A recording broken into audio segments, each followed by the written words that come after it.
All right, we are live. Welcome back to part 2 of the live commentary for the 2022 RIZIN Super Atomweight Grand Prix quarterfinals. That's right, we've already had 2 fights go down so far for the RIZIN Atomweight Grand Prix quarterfinals on this RIZIN 37 event. We had Reina defeating Anastasia Svetkivska via unanimous decision. And then we had Shiyu Park absolutely shut out Kana Asakura en route to a unanimous decision. The best I've ever seen Shiyu Park look. Right, Reina kind of scraped by Svetkivska, whereas Park, there was no doubt about it that she had absolutely defeated the former RIZIN Grand Prix champion. So now we have part 2 going on. We've got Ayaka Hamasaki taking on Jessica Aguilar, and then we also have Seika Izawa taking on Laura Fontora. Both ladies making, or excuse me, both of the non-Japanese ladies making their RIZIN debut. Both of them making their, atomweight debut. Jessica Aguilar was a lifetime or career-long strawweight. Fontora only has like 7 or 8 fights, but she's been fighting at strawweight too. And I'll tell you what, even though Izawa started off her short career at strawweight, Fontora is a good size strawweight. I'm very surprised she made the limit looking at the size difference here. But right now they have the VTR going for Ayaka Hamasaki versus Jessica Aguilar. This fight has been 11 years in the making. So this is going to be a bit of a grudge match here, because not only was this fight scheduled and then ended up being canceled 11 years ago, but Aguilar has a pair of wins over the legend Megumi Fujii, who is Ayaka Hamasaki's close friend and former still mentor to this day. Fujii will be in the corner of Ayaka Hamasaki. So they're getting ready to start this fight here, and I'm going to tweet out the link to the stream real quick.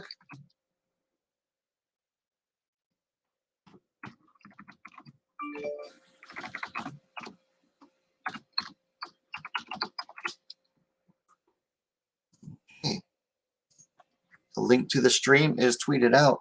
Let's get ready. By the way, the chat is open just like as it was earlier. So we'll be checking in periodically to see who's in the chat.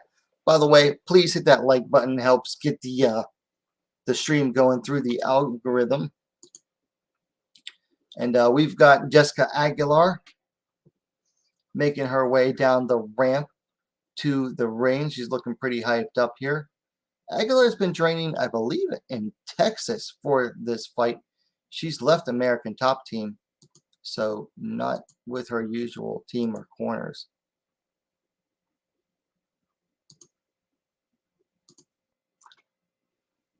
Let me pull up the stats here. Jessica Aguilar has a record of 20-9. Now, she is riding a 3-fight losing streak coming into this bout, so she needs to do some recovering. She's 40 years old. She stands 5 feet 3 inches. Excuse me. She stands 5 feet 3 inches, 161 centimeters tall, and has a reach of 63 inches, 160 centimeters. So that is Jessica Aguilar, aka Jag, fighting in Japan for only the 2nd time in her long career of just shy of. This will be her 30th fight.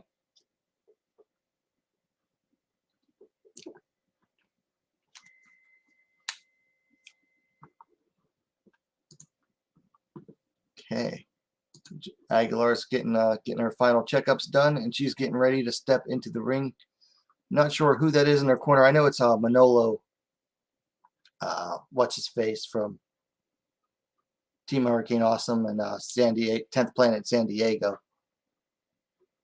But I'm not sure who the lady is. They're both wearing pro wrestling style masks.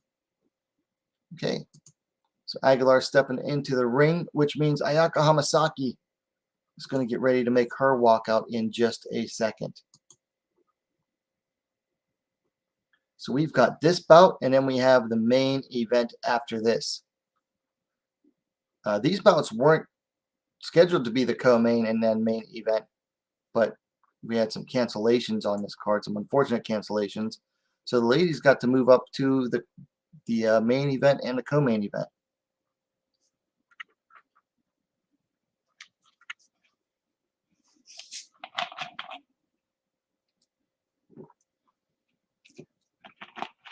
Just getting in some needed caffeine here so I can make it to the end of the stream. So Ayaka Hamasaki about to make her entrance.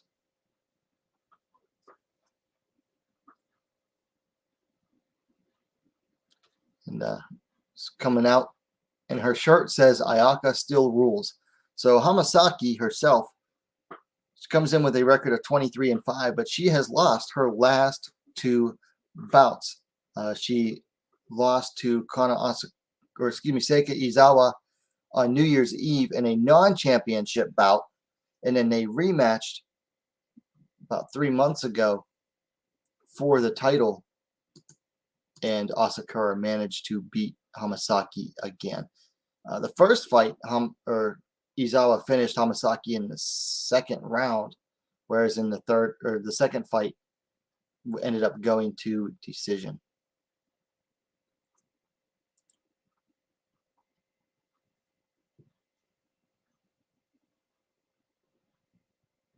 So Ayaka Hamasaki got I forget Abe's first name, but Abe out of AACC, Abeani Combat Club, in her corner, along with the legend herself, Megumi Fujii.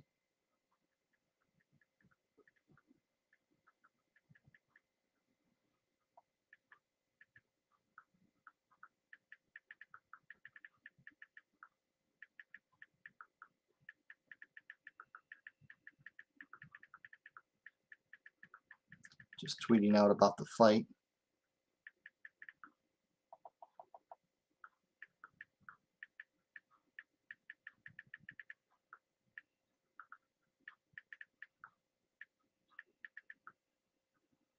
All right, Hamasaki is in the ring. So we're going to get this fight started in just a moment.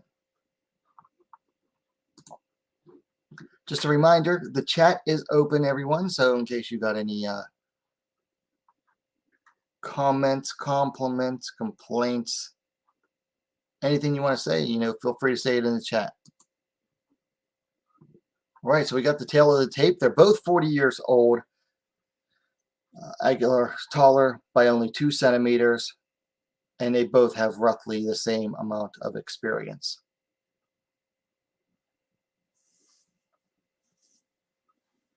Aguilar with a few more losses than Hamasaki, though.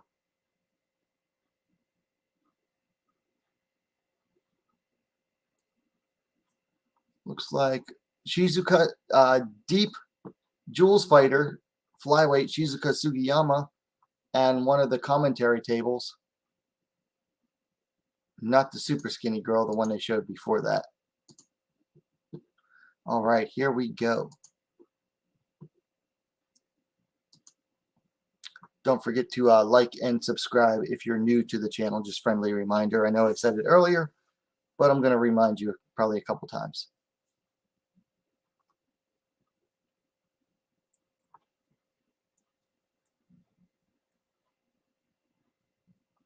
Always find it interesting that they'll, during these graphics for the fighters, during the intros, they'll put their social media handles in there too. You can follow Jessica Aguilar on Twitter at JagATT.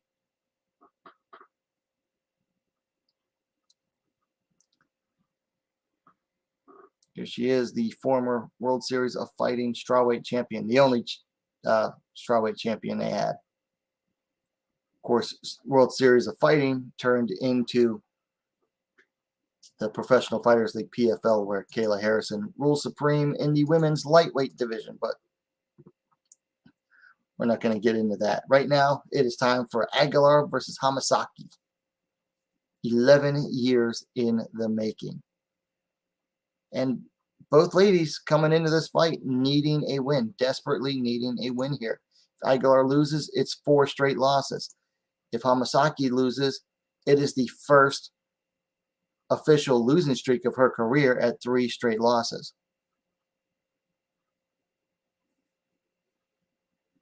And being that they're both 40 years old, neither of these ladies are exactly spring hens. Okay, here we go. We're getting ready to start. Boom. They both race out to the center. Hamasaki coming forth, the aggressor. Aguilar on the outside right now. They're moving around the outside of the ring. Aguilar misses on an overhand right. Looks like she might have landed a right hand there. Hamasaki lands a low kick. Might have eaten the right hand there for the effort. But Aguilar misses wide on a right hand.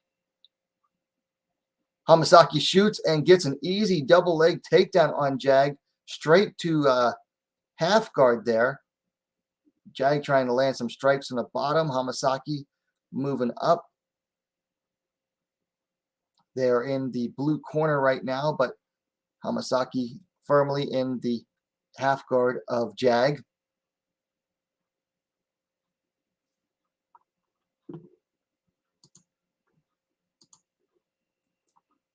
Jag trying to land some short punches from the bottom. Hamasaki not really mounting any other offense right now other than just being on top. Looks like she might try to pass some more. There goes a short punch to the head of Aguilar for Hamasaki. But Hamasaki, taking her time, making sure to secure the position. She's actually busy moving Jag away from the ropes.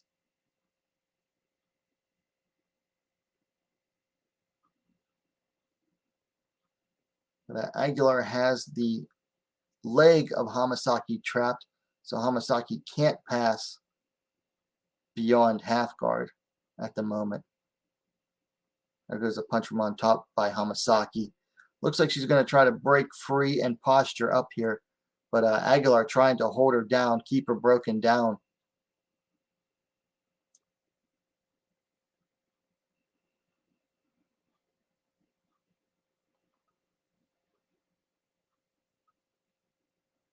There's a knee from on top by Hamasaki to the gut of Aguilar. But right now, Aguilar's just kind of leaning over and smacking the head of Hamasaki. There's Hamasaki posturing up now. Makes Aguilar eat a punch on the way up. Both standing now. Halfway into the first round.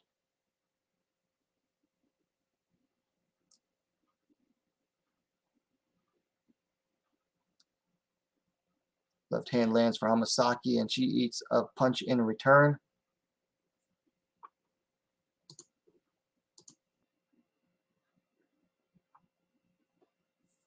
Okay, come forward with punches. Now Hamasaki comes forward with a right left. Hamasaki in the southpaw stance. Aguilar in the orthodox. Aguilar misses wide on a right hand.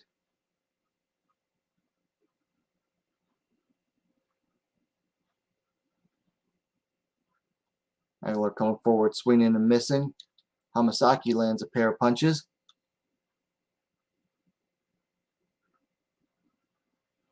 Inside low kick lands for Hamasaki. Aguilar trying to come forward with punches, but she's not really hitting anything.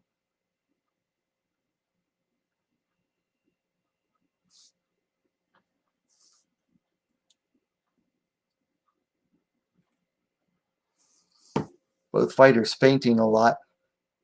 Ooh, Aguilar lands a nice pair of punches. Eats a kick to the belly, though.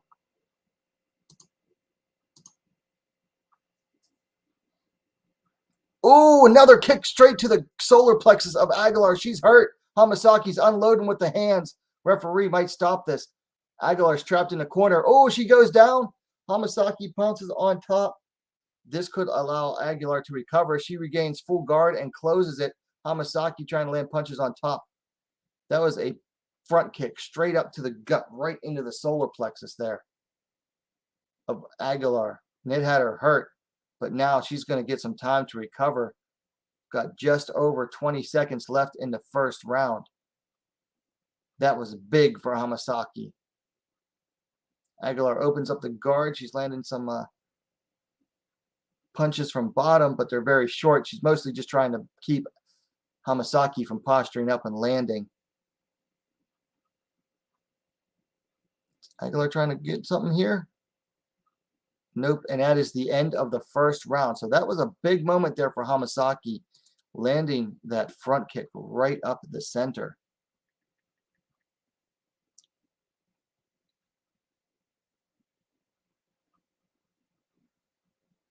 There is a replay of that clean double leg takedown.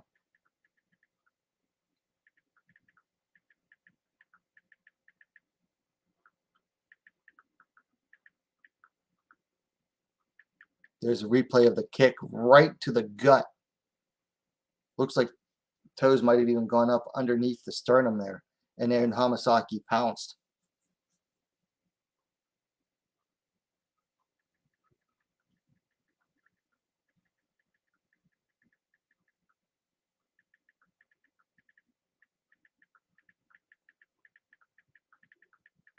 So getting ready for round two.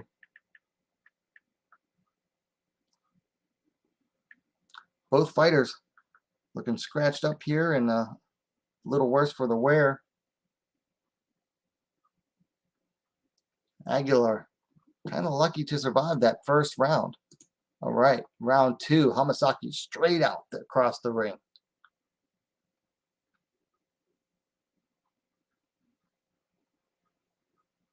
Low kick lands for Hamasaki. Punch lands for Aguilar as Hamasaki throws a kick. There's another double leg takedown for Hamasaki. Clean, too. Very clean. Gets Aguilar down. She's near the side, near the ropes. Inside the guard, looks like Aguilar is going to try to bring the guard high. She is working a high guard, but it is closed at the moment. Hamasaki trying to land some ground and pound from up top, but Aguilar doing very good job of keeping Hamasaki's posture broken and down low, and just basically really preventing Hamasaki from landing some good offense from bottom.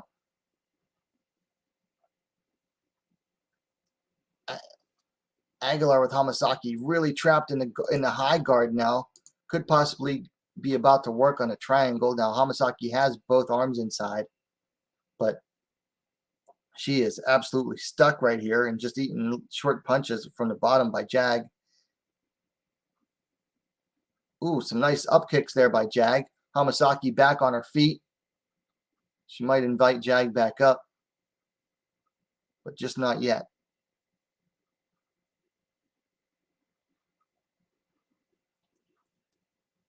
So Hamasaki standing over Jag, trying to land some kicks, but a nice kick to the stomach there by Jag.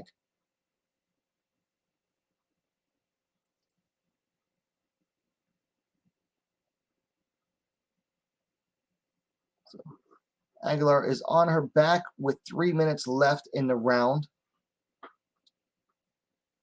Hamasaki standing over her, kicking the legs, and Aguilar is trying to throw up kicks. Aguilar's back up, but she eats 2 or 3 punches on the way up. They're both back to the center of the ring now. Marcus Mustard's back in the chat. How you doing, Marcus? Aguilar lands a nice 1-2.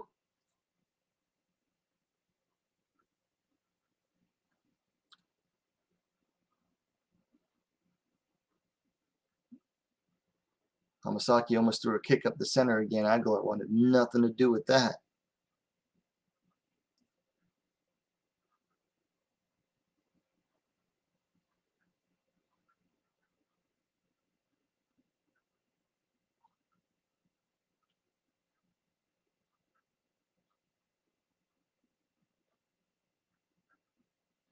Aguilar coming forward, mostly throwing some looping punches, not really landing anything. Hamasaki a bit hesitant on the feet, but she did just land an outside low kick. Aguilar switched levels. Looked like she might have been trying to go for a takedown. Now she has Hamasaki clinched against the fence. Knee to the stomach there by Aguilar. And a knee to some knees to the thighs of Hamasaki now.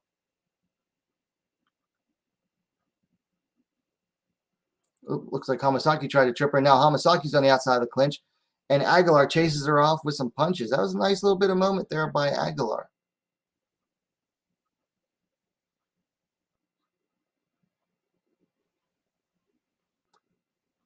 So Hamasaki seems like she's not too comfortable trading punches with Aguilar right now. But really nice jab right there. Nice stiff jab for Hamasaki.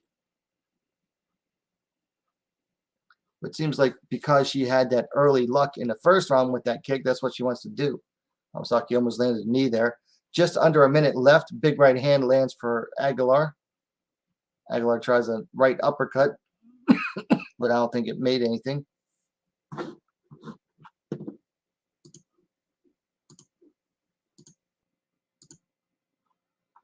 And Hamasaki trying to clinch with Aguilar against the cage. About 35 seconds left. Aguilar breaks it off.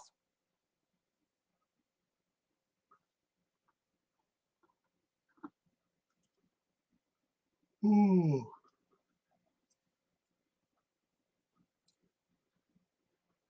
Hamasaki just trying to keep the jab in the face of Aguilar right now. Aguilar comes forward with the right, then the left hook. Hook definitely missed. Aguilar landed a couple more punches there. Hamasaki circles out. Throws a 1-2 of her own.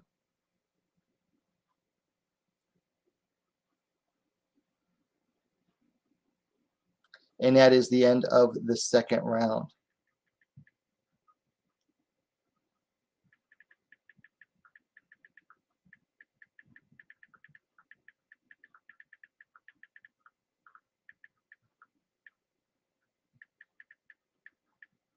All right, so 2 rounds in the books for this grudge match.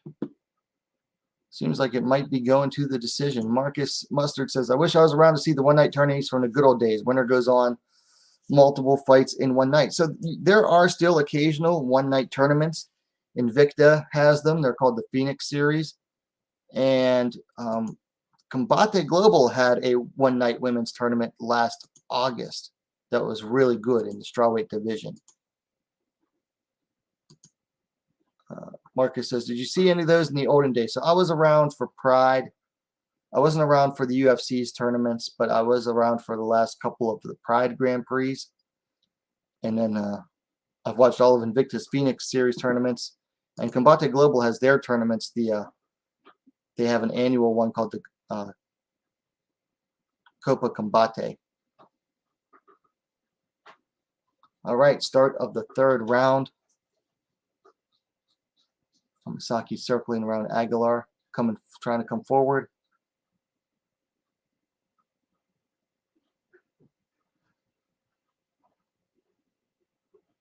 Aguilar misses on a right and then a left, and then another jab misses.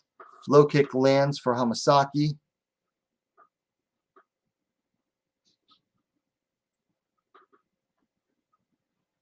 Aguilar's throwing out punches, but they're from way outside. I don't know if she's just having a hard time finding her reach or what. Looked like that right hand might have landed for Aguilar.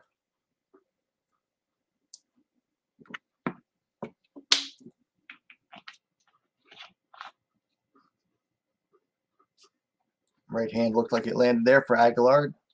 Side kick there landed for Hamasaki.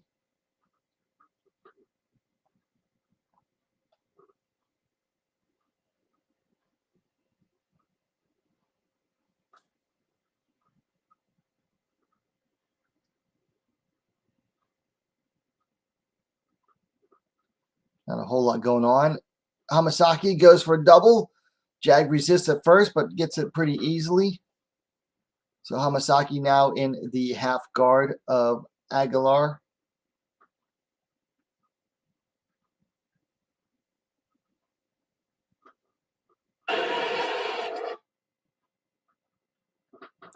Aguilar still landing those short punches to the head of Hamasaki again. Hamasaki not really doing much on top here. She's got to do something. She's got to like try to break free of Aguilar's grip, and she's got to start landing some ground and pound of her own.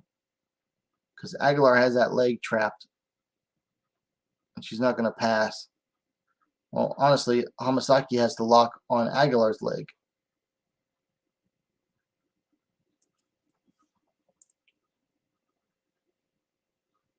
But neither fighter landed much. I mean, Hamasaki landed some elbows to the body of Jag, but not much else.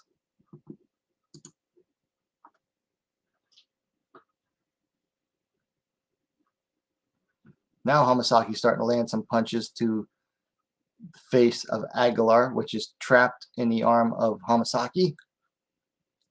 But Aguilar still landing punches from the bottom. They're just not the most effective. Like, those are going to be very annoying, but they're certainly not going to knock anybody out or anything. All right, so Hamasaki passes guard, gets the full mount. Hamasaki now has full mount on Aguilar, but she's still keeping her posture low. So she hasn't tried to posture up yet.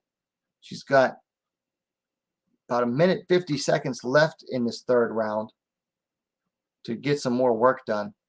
But she's already in mount. I mean, Aguilar not really doing much to get out of mount yet.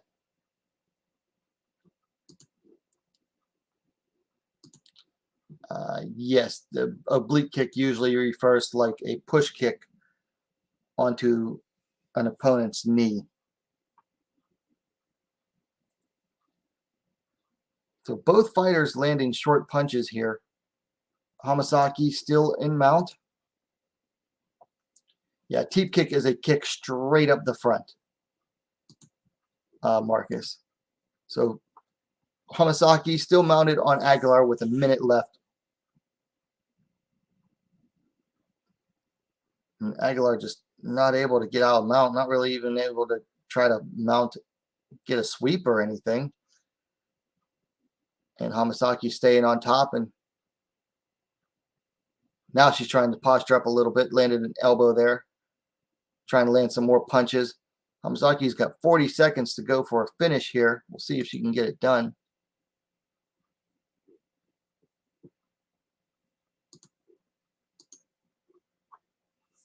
"30 seconds left. Hamasaki looks like she's about to posture up here. Aguilar's got to be careful. Hamasaki throwing punches from top, not really hitting much, but Aguilar's throwing. There's some elbows now from Hamasaki and some more punches. Hamasaki's trying to go for the finish there with just over 10 seconds left. Aguilar's giving up that arm. Hamasaki could go for the armbar if she wanted to.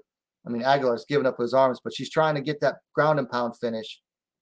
And this fight is going to end up there. Now she's going to go for the armbar, but that was it. And that is the end of the fight. It ends with Hamasaki on mount for a good several minutes. So we're going to the judges here. Thank you, Marcus, for taking part in the chat. By the way, hit the like and subscribe if you're new to the channel.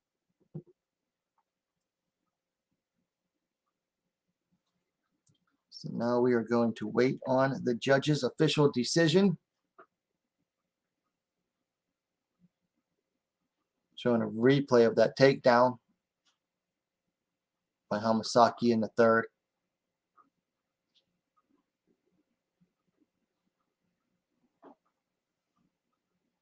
Ooh, I am exhausted.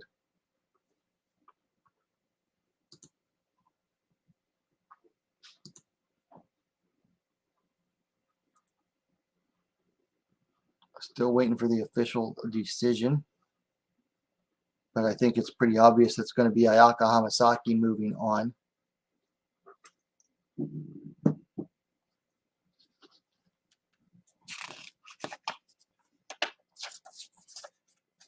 We're going to get the judge's decision here.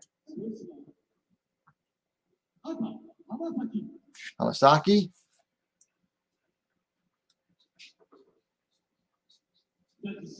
Judge 2. Hamasaki, and Judge 3, Hamasaki. So all 3 judges scored Ayaka Hamasaki via unanimous decision. Ayaka Hamasaki defeats Jessica Aguilar, avenges her friend and mentor, Megumi Fujii, and Hamasaki prevents the first real losing streak of her career. Moving on to the second round, the semifinals of the 2022 RIZIN Super Atomweight Grand Prix. So good for Ayaka Hamasaki. Jessica Aguilar, that makes 4 losses in a row for her. Now, granted, she hadn't fought in almost 3 years before this fight. But now you got to wonder, is she going to go into official retirement now?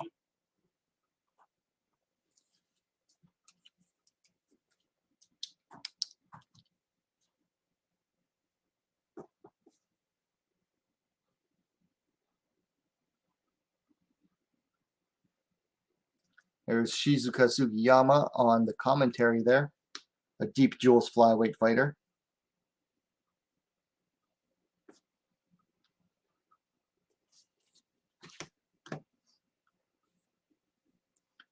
Hamasaki giving her post-fight speech.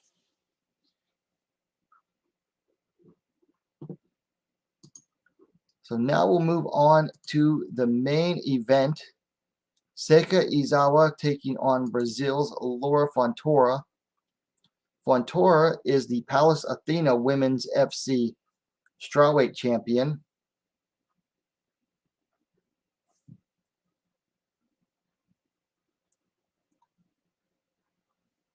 And this should be a good one. You know, battle of strawweight champions, although Izawa is also the RIZIN Super Atomweight champion. Now, the Super Atomweight title is not on the line for this bout because it is just the Grand Prix bout. But one would imagine that if Izawa were to lose before the finals, or even in the finals, or anywhere at any point, one would imagine that the tournament, the Grand Prix winner, would then go on to face her for the title as well.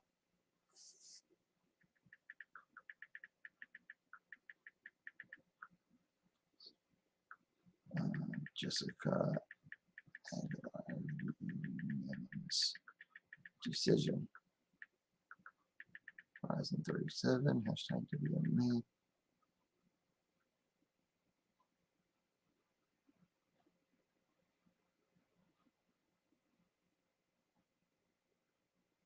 All right, so the result is tweeted out. Now we are moving on to the main event, Izawa versus Fontora.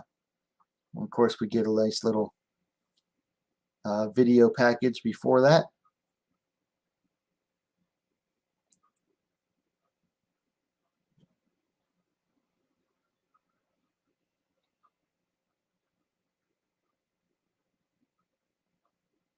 I don't know what this advertisement is. They're showing.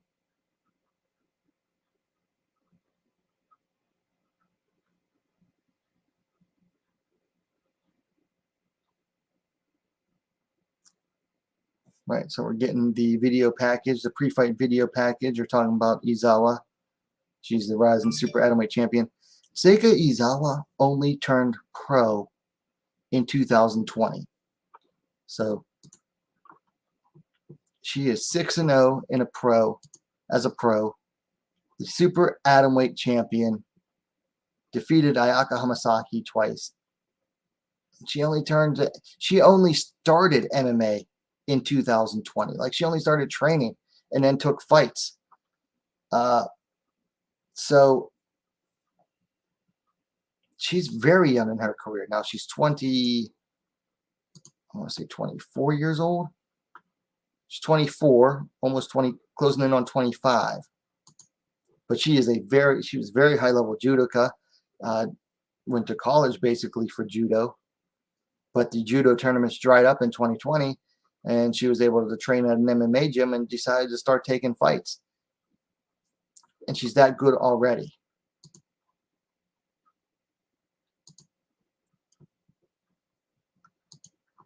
Marcus says 21 is young for the Brazilian. And JK13 asked, "Do you watch men's MMA too, or just?" Oh yeah, I watch all of it. I mean, I watched every fight tonight. I just only cover the women's. And then Marcus asked, "Do fighters fight younger in Asia and big shows?" Some of them do, yes. It's not uncommon to see fighters, especially on the ladies' side, who making their debuts and they are still in high school. Not an uncommon thing there over in Asia. They start them off young. I mean, shoot, Kana Asakura fought earlier, and she has what? How many fights?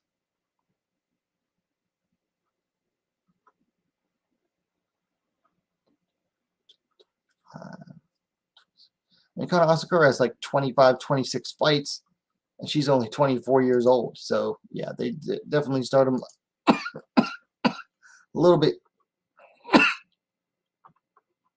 If they want to start young, they'll let them start young.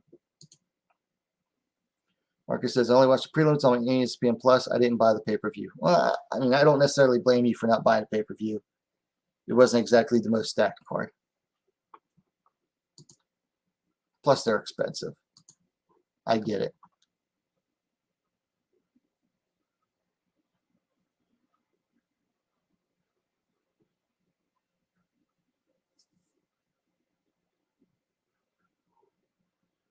Ooh.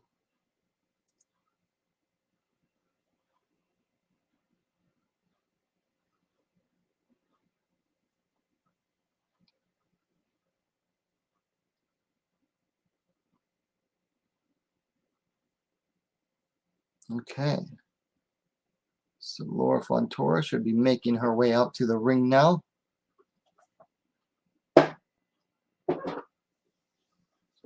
Y'all, I am tired. I am struggling. This is I hope this one ends quick. JKS, what do you think of Jeon Kim? She's got to get cut at this point. Yeah. I mean, I think that's like 4 in a row for her. She just can't turn it on when she needs to. I mean, I like her, but that is her fatal flaw. She just can't turn it on when she needs to. So she's likely done. She'll go back to Japan or, I mean, Korea, maybe fight in Japan. I mean, there's nothing for her there in Korea. So, I mean, she can fight in Japan in Deep Jewels. She used to be the Deep Jewels Bantamweight champion. I think she's still listed as their Bantamweight champ. Not that they... No, she's not the Bantamweight champ anymore. She can definitely fight there. Yeah, she's pretty one-dimensional, JK13. That's all she does is box. Yeah, well, she came from boxing. Like, she had an amateur boxing background, so. So Laura Fontoura making her way to the cage. Laura is undefeated at 7-0. She's 21 years old. She stands 5 feet 5 inches, 165 centimeters tall. Not a whole lot to talk about her. Her last fight, she defeated Andy Nguyen via armbar in the 4th round of their Palace Athena fight at Palace Athena 1 back in January. And I heard that Fontora was saying that, you know,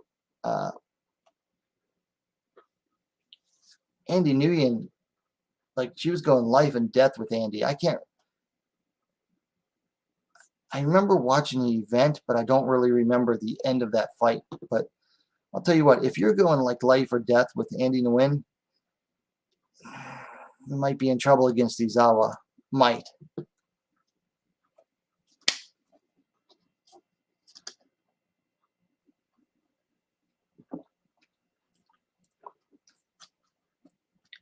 So here comes the RIZIN Super Atomweight champ. She's got a new fight outfit, got a new coat and everything. Nice. She definitely picked up some new sponsors after her last pair of wins.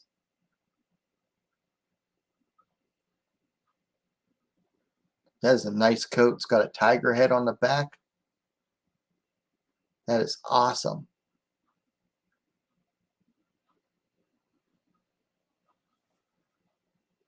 Dang, I'm jealous. I like that coat.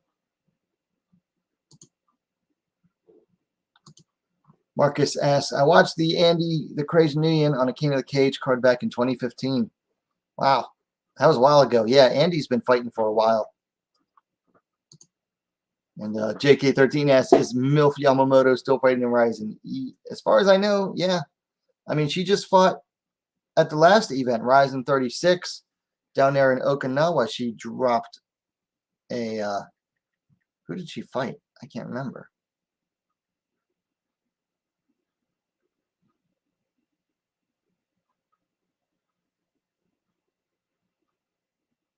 That was just, yeah, on July 2nd. She dropped a split decision to Saori Oshima.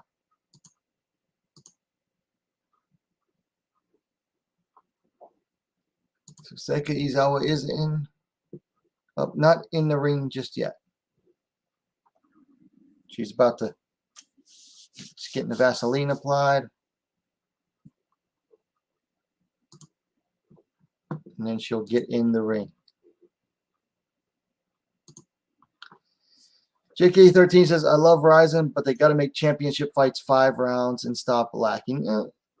I guess. I like having, different things going. I mean, RIZIN has different rule set, so I don't mind not having, full 5-round fights necessarily. JK13 says, I remember MILF Yamamoto beat Konosuke was an upset. That wasn't that big of an upset, though. I mean, yeah, Yamamoto hadn't been doing that good. But here's the thing. What does Asakura do best? She's a wrestler. But her wrestling isn't nearly on Yamamoto's level. Marcus asks, how many fighters do you follow on Instagram? A lot. A lot. So there's your tail of the tape. Fontora is 3 years younger, 21 to 24 for Izawa. Fontora is taller by 5 centimeters, 165 to 160. Fontora is 7-0. Izawa is 6-0. Fontora looking calm and collected. Izawa bouncing on her feet.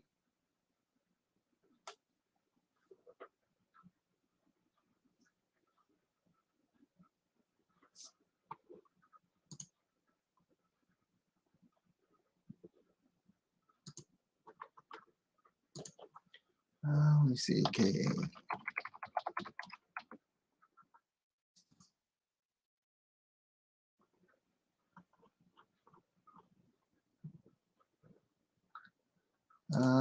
JK says, to me, it was Kana just won the GP from what I remember. Now, the GP was a little bit before that.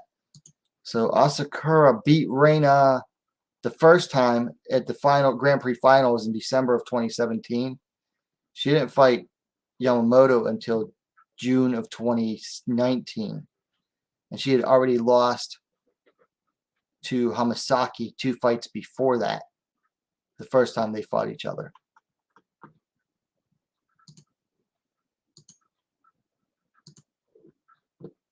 All right, just waiting on these fighter announcements to end here.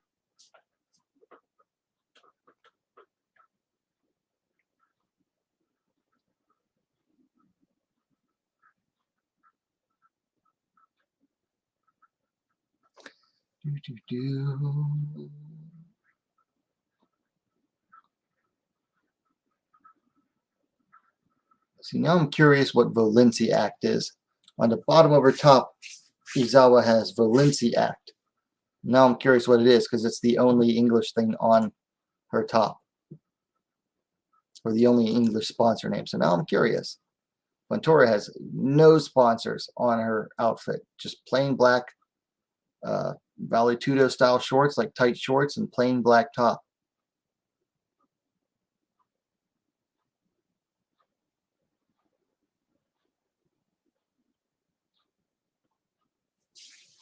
Fontora comes out very high guard, standing straight up. But oh, she is coming at Izawa. Ooh, Izawa laying some knees. Izawa going for a takedown. Fontora jumps guard on Izawa. Izawa now in the full guard of Fontora. Fontora with the high guard. Tried to go for the triangle early. She's trying to go for an early finish here. is Laura Fontoura. So Izawa has to be careful of the armbar. No, she's going for the triangle. She's got the triangle pretty much locked in. But Izawa staying calm, landing some punches, but she is staying very tight. But Fontora trying to grab the wrists of Izawa. She's going to try to push one arm out so that she can lock in that triangle. Kind of gave up on a triangle, but she's still working at high guard. But now I think she's going to work to grab one arm and go straight for an arm bar. No, she's pulling the other leg low. Again, she's going to try to work for the triangle. She might have it. Izawa still has both wrists on the inside. But Fontora now punching Izawa from bottom. Izawa's going to posture up here. That triangle's in. The triangle's in. It is tight. That is a tight triangle. Izawa is trying to fight it off. She has one arm in and the second wrist in. Izawa is going to try to break that triangle. She's stacking Fontora right now up against the ropes. But Izawa in trouble early here. A little over a minute and a half into the first round. But Izawa is purely on the defense on the ground right now with that deep triangle. Here's the thing though. If Fontora doesn't get this and she's cranked and if Fontora doesn't get this and she's working that triangle this whole time, her legs are going to be like jelly. So she is working. She's trying to stretch out the arm of Izawa now, possibly. No, she's still working the triangle. Izawa's stacking Fontora right now. So one arm's all the way in and the shoulder and head's all the way in. And Izawa still has her left hand inside that triangle as well, which is basically preventing Fontora from being able to really choke her with it.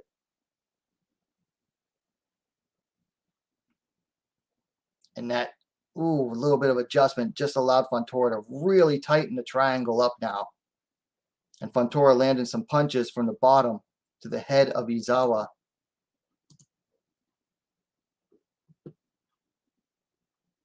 Now she's going to grab the head of Izawa, try to pull it down.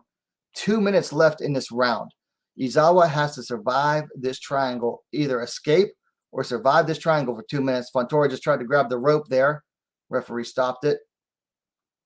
And Izawa's out. Izawa's out. She's on top now. She might be passing to half guard here. Looks like she might even pass straight to mount. Might be able to pass straight to mount. She has Fontora in a headlock. If she gets her second leg passed, now we got Fontora gets over, but Izawa working a guillotine now. She has Fontora trapped in her closed guard with a body triangle. Izawa working a guillotine. Can Izawa get the guillotine here? So we go from Fontora taps. Fontora taps to the guillotine. Seika Izawa wins via first round submission. Holy crap. What a come from behind there. That was nuts. That was nuts. That was that quick.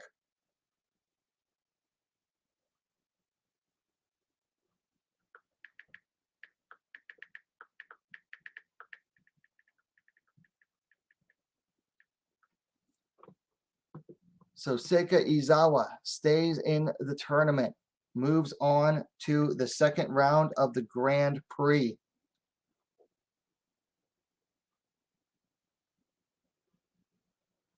And 3 out of the 4 Japanese fighters in the Grand Prix move on to the semifinals. Shiyu Park, the only foreigner to stay in it. So now everybody's going to be gunning for Park.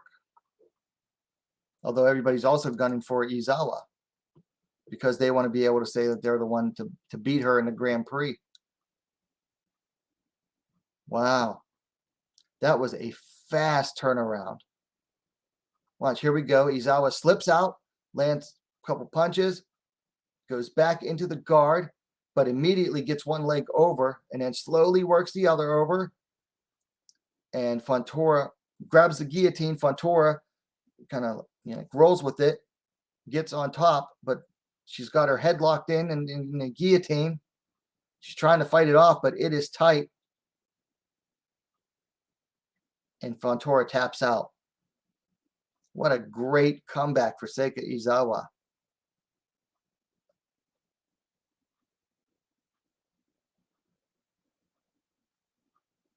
Wow.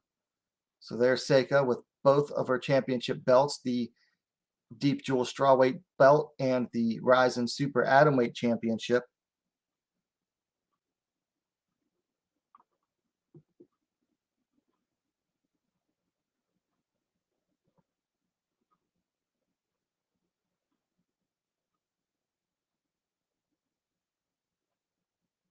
And Seika Izawa giving her victory speech. All right, so that was awesome. That was a great comeback for me. Woo! Now I'm energized, and I'm ready for bed, but now I'm energized again just seeing that. But, yeah, so your 3 quarterfinalists, or your 4 semifinalists. Let me enlarge this a little bit here. So we've got Seika Izawa, Ayaka Hamasaki, Reina, and Shiyu Park. So the 4 insiders on, the 4 insiders on this fight poster are all moving on to the semifinals. Now, we don't know how they're going to match them up yet. One thing I do know for certain is that Reina and Hamasaki don't necessarily want to fight each other. Reina said she'll fight Hamasaki in the finals, but doesn't want to fight her outside of that. So we'll see. They might do it anyway. We might see a rematch. We might see Park versus Reina, and we might see a third fight of Hamasaki versus Izawa. We might see Park versus Hamasaki and Izawa versus Reina. Who knows? But we shall see. But anyway, let's get to the chats, and I will close up.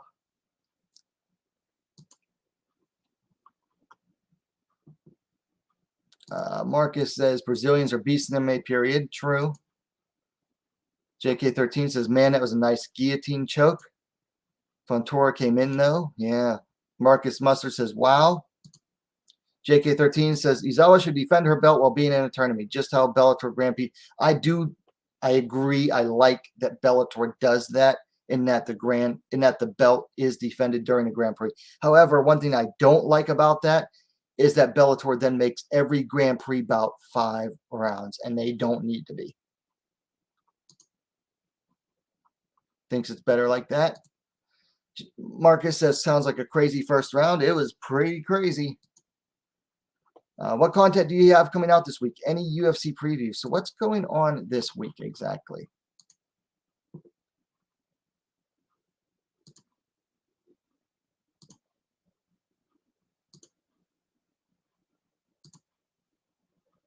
Let me see. Topology's being a butt right now. Let me pull up Topology real quick.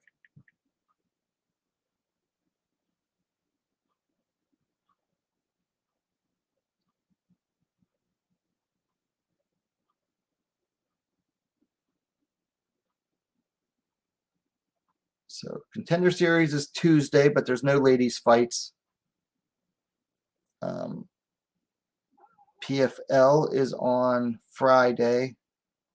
That's not the ladies event, though.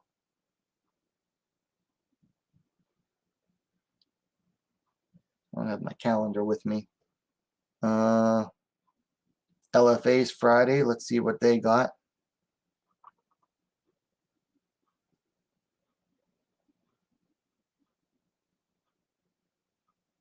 LFA 138. No ladies bouts there. So the UFC has Miller versus Walker for the Tough 30 finals. And then they have Ariane Lipsky versus Priscilla Cachoeira. Should be a fun one if sloppy. At strawweight, they have Corey McKenna versus Miranda Granger. I could pass on that one. And then at bantamweight, they have Mayra Bueno Silva taking on Stephanie Ager, which should be an all right bout. So 4 ladies bouts on the UFC coming up this week. on Saturday, which makes up for like pretty much nothing else happening. JK13 says, how bad did Hamasaki beat Jessica? It was a clear win. Said, oh yeah, Johnny Case parlayed with Hamasaki. But yeah, Case got his ass beat. Any WMMA in the upcoming Dana White Contender Series? Not this week. I think the week after. There's